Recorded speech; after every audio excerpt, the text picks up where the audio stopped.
एक दुल्हन शादी वाले दिन रूम में घुसते ही चीख उठी। उसे उम्मीद नहीं थी कि उसका पति आधा सांप और आधा इंसान होगा। वो आराम से बिस्तर पर लेटा हुआ है और अपनी नई दुल्हन को देख रहा है। जिया का मुंह खुला का खुला रह गया। वो पागलों की तरह भाग गई, लेकिन जैसे ही वो बाहर गई उसकी सासू माँ ने उसे रोक लिया। वो उसे जाने देने के लिए भीख मांगने लगी, लेकिन उसकी सास उसे जाने नहीं दे रही है। उसने कहा कि उसे खरीदा गया है। सास और ससुर ने मिलकर उसे उस कमरे में वापस धकेल दिया और वहाँ का दरवाजा भी बंद कर दिया। जिया हताश हो गई है और वो रो रो कर सो गई। इस समय एक सांप दानव फिर से बाहर निकल आया। वो अपनी पूंछ से जिया को सहला रहा है। जागने के बाद जिया चीखती चिल्लाती रही। जिया की चीख सुनकर सर्प दानव और अधिक उत्साहित हो गया। सांप दानव वही खड़ा रहा और उसे देखता रहा है। जिया ने सांप दानव को चूहे दानी से मारा। अनजाने में वो एक छोटे कमरे में घुस गई। उसे एक लोहे की छड़ मिली और उसने खिड़की खोलने की कोशिश की, लेकिन वहां से निकलना मुश्किल है। लेकिन सांप दानव अभी भी पीछा कर रहा है। जिया काफी मुश्किलों के बाद वहां से भाग गई और जाकर एक आदमी से टकरा गई। सांप अभी भी पीछा कर रहा है। सांप को देखकर भीड़ वहां से भाग गई।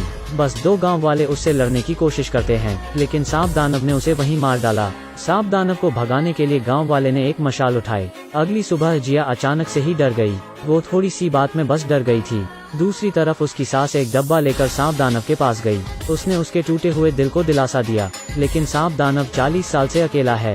वो गुस्सा हो जाता है, तभी डब्बे में से एक चूहा बाहर आता है। वो उस छोटे चूहे को उठा लिया। ठीक उसी समय जिया के सास और ससुर बात कर रहे हैं कि वो लोग एक नई दुल्हन खरीद लाएंगे, लेकिन तभी किसी ने दरवाजा खटखटाया। उन्होंने दरवाजा खोला और देखा कि बाहर जिया खड़ी है। वो दोनों ये देखकर दंग रह गए। उसने कहा कि वो फिर से नहीं भागेगी। वो देर रात दूध का बर्तन लेकर जा रही है। उसने चुपचाप से उसमें एक द्रव्य मिलाया। उसने दूध को सांप के बिल के पास रख दिया। सर्प दानव बाहर आया और जल्द ही सारा दूध पी लिया। उसने पीछे मुड़कर जिया को देखा। वो जब गुस्से से जिया की तरफ आगे बढ़ता है, अचानक उसके शरीर से एक चमकदार रोशनी बाहर आती है। वो कुछ ही समय में गिर जाता है। जिया मुस्कुराई और दरवाजा खोला। वो काफी खुश लग रही है। जल्द ही एक सुंदर आदमी ने दरवाजा खोला। जिया को पहली नजर में उससे प्यार हो गया। वो उसकी छाती को सहलाते हुए उससे बात करने लगी।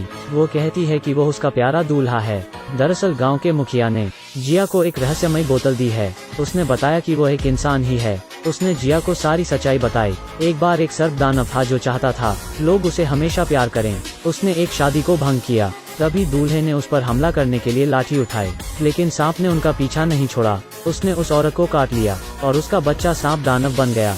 गांव के मुखिया ने जिया को बताया कि सांप दानव के श्राप हटने के बाद खूब सारा धन मिलेगा। अगले दिन जिया अपने ससुराल में रहती है। वो दोनों एक दूसरे की तरफ देखते हैं। वो अपने बेटे के लिए भोजन लेकर आई है। जिया डर जाती है और डब्बा लेकर कमरे में घुस जाती है, और जैसे ही वो अंदर घुसती है सर्प दानव उसको जकड़ लेता है। वो जानता था कि उसके साथ छल किया गया है। वो जिया को मारना चाहता है, लेकिन वो द्रव्य के असर के कारण बेहोश होकर गिर जाता है। जिया ने चुपचाप से सांप की खाल जला दी है। इसे सासू माँ ने भी देख लिया। उसने पिछली रात रखा दूध का पतीला भी देखा। उसे कुछ शक हुआ। वो सोचती है कि जिया ने उसके बेटे को मारने की कोशिश की होगी। वो फिर से उसके दूध के बर्तन में द्रव्य मिला देती है और सांप दानव वो दूध पी लेता है और सुंदर इंसान बन जाता है। दोनों एक दूसरे को प्यार करते हैं। तभी सासू माँ अंदर आ जाती है। दोनों ने अपने बेटे को कहीं ऐसे नहीं देखा है। उन दोनों को समझ ही नहीं आया कि वो उनका ही बेटा है। सास ने अपनी बहू को जमकर खरी खोटी सुनाई। वो कहती है कि वो नालायक बहू है। जिया उन्हें सच बताती है। यह सुनकर उन दोनों को यकीन नहीं हुआ। सांप आदमी वापस अपने रूप में आ जाता है और उसे गांव वालों ने पकड़ लिया है। गांव का मुखिया आया और उसने सांप दानव पर हमला किया। इससे दानव शांत हो गया। उसने ग्रामीणों को विदा किया। उसने उसके पिता को बताया कि आज पूर्णिमा की रात है। उसके पास एक उपाय है जिससे वो सर्प दानव को श्राप से पूरी तरह छुटकारा दिला सकता है। परिवार रात तक इंतजार करता है।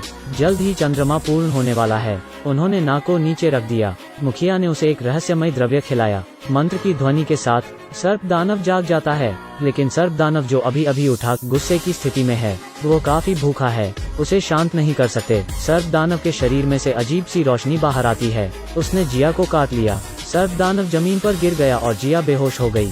उसके पति को श्राप से छुटकारा मिला, लेकिन सांप के काटने के वजह से जिया अब सांप दानव बन चुकी है।